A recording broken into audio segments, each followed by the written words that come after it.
नमस्कार दोस्तों, CRIF Highmark का क्रेडिट स्कोर आप कैसे इंप्रूवमेंट करोगे। इंडिया में 4 क्रेडिट ब्यूरो हैं, CIBIL, Experian, Equifax and CRIF Highmark. सबसे ज्यादा बैंक लोन देने से पहले सिविल स्कोर चेक करते हैं, मगर अब एक नया सिस्टम चालू हुआ है। बहुत सारा बैंक सिविल स्कोर के साथ दूसरा एक क्रेडिट ब्यूरो का स्कोर भी चेक कर रहे हैं। हो सकता है वो बैंक क्रीप हाईमार्क का क्रेडिट स्कोर चेक करे, मगर आप पीएसयू बैंक में एमएसएमई लोन लेने के लिए जाओगे तो वहां पे क्रीप हाईमार्क का स्कोर चेक करते ही है। तो आप लोन लेने के लिए क्रीप हाईमार्क का स्कोर भी अच्छा रखना पड़ेगा, तभी जाके आपको लोन मिलेगा। जैसे दूसरा क्रेडिट ब्यूरो में क्रेडिट स्कोर इंप्रूवमेंट करने का प्रोसेस है, यहाँ पे सिमिलर प्रोसेस है ऑलमोस्ट। और 2024 के अगेंस्ट में 2025 में ज्यादा कुछ चेंजेस नहीं हुआ है। जितना चेंजेस हुआ है इस वीडियो के अंदर में मैं वो भी कवर करेंगे, तो वीडियो को एंड तक देखते रहिए। सबसे पहले आता है what is High Mark credit score. कोई कस्टमर लोन लिया है, उसका लोन का जो रिपेमेंट हिस्ट्री है, क्रेडिट वर्दीनेस है, उसके बेसिस में एक स्कोर बनाए जाते हैं। वो स्कोर होता है 3 डिजिट का। यहाँ पे भी एक स्केल है जो 300 से लेके 900 के बीच में होता है, जो दूसरा क्रेडिट ब्यूरो में भी सिमिलर है। और 750 प्लस स्कोर होने से कोई भी बैंक उन कस्टमर को आसानी से लोन दे देता है। फिर भी यहाँ पे थोड़ा डिफरेंस देखने के लिए मिलेगा। अब सिविल के साथ कंपैरिजन करोगे तो वहां पे 750 प्लस स्कोर होने से कोई भी बैंक आसानी से लोन दे देता है। यहाँ पे 700 प्लस स्कोर होने से भी वही कस्टमर को लोन दे देता है, क्योंकि सिमिलर डेटा में आप सिविल में देखोगे तो उन कस्टमर को 750 प्लस स्कोर है, यहाँ पे 700 के आसपास स्कोर है, क्योंकि इनका एल्गोरिदम ऐसे ही सेटिंग किया हुआ है। आपका हाईमार्क का क्रेडिट स्कोर अच्छा रहने से क्या फायदा है। सबसे बढ़िया फायदा ये है, आपको इजीली लोन अप्रूव हो जाता है। और यहाँ पे जो लोन इंटरेस्ट रेट होता है वो भी कम होता है। आपको फ्लेक्सिबल टर्म्स एंड कंडीशन मिलता है। अब एक बिजनेसमैन है, आपको प्रॉफिट ज्यादा चाहिए, तो वहां पे आपको लोन का जो इंटरेस्ट रेट है वो भी कम होना चाहिए, ताकि आपका एक्सपेंसेस कम हो। तो आपका हाईमार्क का क्रेडिट स्कोर भी अच्छा रहना चाहिए। अब क्या फैक्टर्स है ये हाईमार्क क्रेडिट स्कोर में इम्पैक्ट करता है, इफेक्ट करते हैं। तो यहाँ पे मैं कुछ मेजर फैक्टर बता रहा हूँ, जैसे कि पेमेंट हिस्ट्री। आप जितना सारा लोन लिया है वहां पे पेमेंट सही टाइम से करोगे तो आपका स्कोर भी अच्छा रहेगा, मगर वहां पे पेमेंट सही तरह से नहीं हो रहा है तो वहां पे स्कोर आपको गिरते जाएगा। क्रेडिट यूटिलाइजेशन, अब जितना सारा क्रेडिट कार्ड लिया है या तो आपका कैस्केड लिमिट लिया है, वहां पे जो लिमिट दिया हुआ है पूरा लिमिट मत यूज कीजिए, क्योंकि हम लोग ज्यादातर कस्टमर्स को देखा है कि पूरा लिमिट को यूज कर लेता है, एग्जॉस्टेड रहता है या फिर स्कोर अच्छा नहीं रहते हैं। लेंथ ऑफ क्रेडिट हिस्ट्री, अब जितना ज्यादा टाइम के लिए लोन लोगे वहां पे एक लंबे टाइम के लिए हिस्ट्री बनेगा, तो वहां पे स्कोर भी आपका अच्छा बनेगा। मान लो किसी ने 6 महीने के लिए लोन लिया है और किसी ने 6 साल के लिए लोन लिया है, तो जिन्होंने 6 साल के लिए लोन लिया हुआ है उनका स्कोर ज्यादा हो सकते हैं। हाँ, यहाँ पे जरूर कंडीशन ये है कि रिपेमेंट सही होना चाहिए। टाइप्स ऑफ क्रेडिट यूज, अब किस टाइप का लोन लिया है इसके ऊपर भी डिपेंड करता है आपका स्कोर कितना अच्छा रहेगा। और एक इंपॉर्टेंट है जो बहुत सारा लोग गलती कर देते हैं, रिसेंट टाइम में इंक्वायरी बहुत ज्यादा हो जाता है तो स्कोर वहां पे गिरते हैं, तो ऐसा नहीं होना चाहिए। Check your pre 5 month credit report and rectify there all. हम लोग के पास जितने सारे कस्टमर आते हैं वहां पे जहां तक देखा है प्री 5 मंथ का रिपोर्ट अप टू डेट नहीं रहता है। हर महीने एक बार क्रेडिट रिपोर्ट अपडेट होना चाहिए, जो पहले का रूल्स था। अभी तो आरबीआई नया रूल लेके आया है, 15 दिन के अंदर में अपडेट होना चाहिए। फिर भी हम लोग देखा है जहां तक कस्टमर का 1 महीने 2 महीने 3 महीने 4 महीने भी हो गया, फिर भी उनका रिपोर्ट अपडेट नहीं हुआ है। ऐसा बहुत सारे कस्टमर देखा है, पहले राइट ऑफ हुआ था, उसके बाद उन्होंने लोन रिपेमेंट करके क्लोज कर दिया, फिर भी वहां पे राइट ऑफ दिखा रहा है। तो ऐसा कोई एरर रहे, सबसे पहले उस एरर को रेक्टिफाई करना चाहिए। और उससे भी पहले रिपोर्ट को अच्छे तरह से रीड करना चाहिए। आपको रिपोर्ट को अच्छे तरह से रीड कर पाओगे, समझ पाओगे कहाँ पे प्रॉब्लम है, आइडेंटिफाई कर पाओगे, अब रेक्टिफिकेशन प्रोसेस भी कर पाओगे।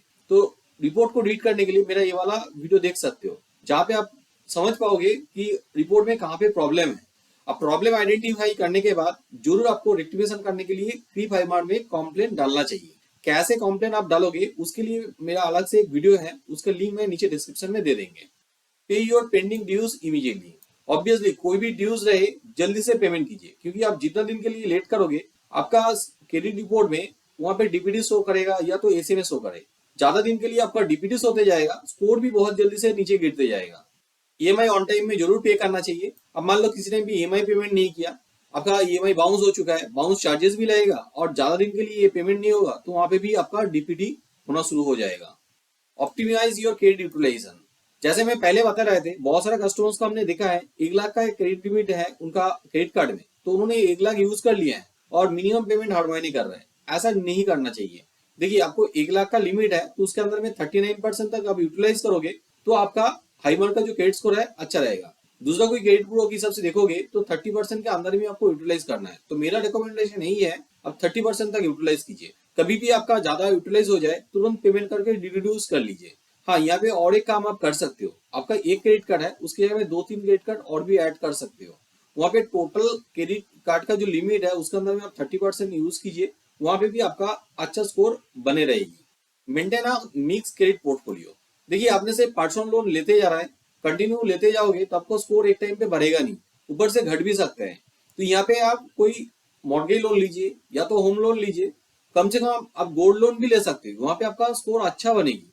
ठीक है, आप उसे होम लोन लेके रखे हैं, वहां पे स्कोर तो अच्छा होता है ऐसे ही, फिर भी आप स्कोर को और भी बेहतर करना चाहते हैं तो उसमें आप अनसिक्योर्ड लोन भी लीजिए, वहां पे स्कोर अच्छा बनेगी।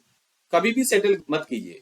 कभी कभी ऐसा होता है फाइनेंशियल क्राइसिस के वजह से लोन के ईएमआई पेमेंट नहीं होता है। हो सकता है घर में कोई बीमार पड़ गया, उसकी वजह से आप पेमेंट नहीं कर पा रहे, तो उस केस में क्या होता है, बैंक की तरफ से एक ऑफर आता है कि आप हम लोग अभी आपको डिस्काउंट देते हैं, आप पूरा पैसे एक ही साथ जमा कर दीजिए और लोन को क्लोज करवा लीजिए। तो आप सेटल करोगे तो परमानेंटली आपका क्रेडिट रिपोर्ट डैमेज हो जाएगी, आगे भी आपको लोन नहीं मिलेगा और स्कोर भी खराब होगा। फिर भी आपने सेटल कर भी लिया है तो जैसे आपको पैसा मिल जाता है पेमेंट करके उस अकाउंट को स्टैंडर्ड बनाइए, तब जाके आपको आसानी से लोन मिलेगा। कभी भी गारंटर मत बनिए। देखिए, ये गलती मत कीजिए। हर दिन हमारे पास कोई ना कोई फोन करते हैं, बोलते हैं सर मैंने तो सिर्फ गारंटर बने थे मेरा दोस्त के लिए। ठीक है, वहां पे दोस्त ने पूरा पैसा नहीं किया दिया है या तो सेटल कर लिया है, मेरा रिपोर्ट खराब हो गया है। क्यों मेरा रिपोर्ट खराब हुआ है, मेरे को तो ऐसा नहीं होना चाहिए। देखिए सर, आपने गारंटर बना है, गारंटर का मतलब यही होता है आपका दोस्त लोन का पेमेंट नहीं कर रहा है तो आपको पेमेंट करना पड़ेगा। ठीक है, और बैंक की सबसे कोर बनते हैं गारंटर को। जो रिपोर्टिंग एक एप्लीकेंट का क्रेडिट रिपोर्ट में होता है, सिमिलर प्रोसेस गारंटर का रिपोर्ट में भी होता है। तो इसीलिए गारंटर का रिपोर्ट भी खराब हो जाता है। तो गलती से अब ये मत कीजिए। देखिए, गारंटर बनना है तो घर का कोई नजदीक रिलेटिव का बनिए जहाँ पे जरूरत है, मम्मी पापा या तो स्पाउस के लिए। दोस्त के लिए कभी मत बनिए, जितना मेरा एक्सपीरियंस है, क्योंकि यहाँ पे आपका क्रेडिट रिपोर्ट भी खराब हो जाएगी और दोस्ती भी खराब हो जाएगी। उम्मीद रखता हूँ हाईमार्क क्रेडिट स्कोर आप कैसे इंप्रूवमेंट करोगे आपको समझ में चला है। वीडियो के अंदर में किसी में आपको डाउट रह गया तो जरूर कमेंट कीजिए। आपको मन में कोई दूसरा सवाल रहे तो भी आप कमेंट करके बताइए, मैं आपका कमेंट देके आंसर करेंगे। आपका क्रेडिट स्कोर खराब है या तो वहां पे कुछ एरर है जिसके वजह से आपको लोन नहीं मिल रहा है, मगर आपको समझ में नहीं आ रहा है कि रिपोर्ट में कहाँ पे प्रॉब्लम है, एरर कहाँ पे है, किस वजह से आपका स्कोर कम है, तो आप आपका रिपोर्ट हमें भेज सकते हो। मेरा टीम आपका रिपोर्ट एनालिसिस करके बता देगी कहाँ पे प्रॉब्लम है और कैसे आप इसको सुधार सकते हो। तो देर किस बात की, आज ही हमें फोन कीजिए। हमारा हेल्पलाइन नंबर नीचे डिस्क्रिप्शन में दिया हुआ है। ये नंबर मंडे से लेके सैटरडे तक ओपन रहते हैं, सुबह 10 बजे से लेके शाम को 8 बजे तक। अब ये वीडियो रात में देख रहे हैं तो उस केस में आप हमें व्हाट्सअप भी कर सकते हो। डिस्क्रिप्शन में अलग से आपको व्हाट्सअप नंबर भी मिल जाएगा, उस नंबर पे आप व्हाट्सअप कर दीजिए आपका रिपोर्ट। मेरा टीम नेक्स्ट डे आपको कॉन्टेक्ट करके आपको रिपोर्ट एनालिसिस करके देगी, आपके साथ बात करेगी। मेरा ये वीडियो अच्छा लगे तो जरूर लाइक कीजिए, मेरे चैनल को सब्सक्राइब कीजिए। हाँ, जरूर बेल आइकन को दबा दीजिए ताकि आपको नोटिफिकेशन मिल जाए नया वीडियोस का। वीडियो एंड तक देखने के लिए बहुत बहुत धन्यवाद।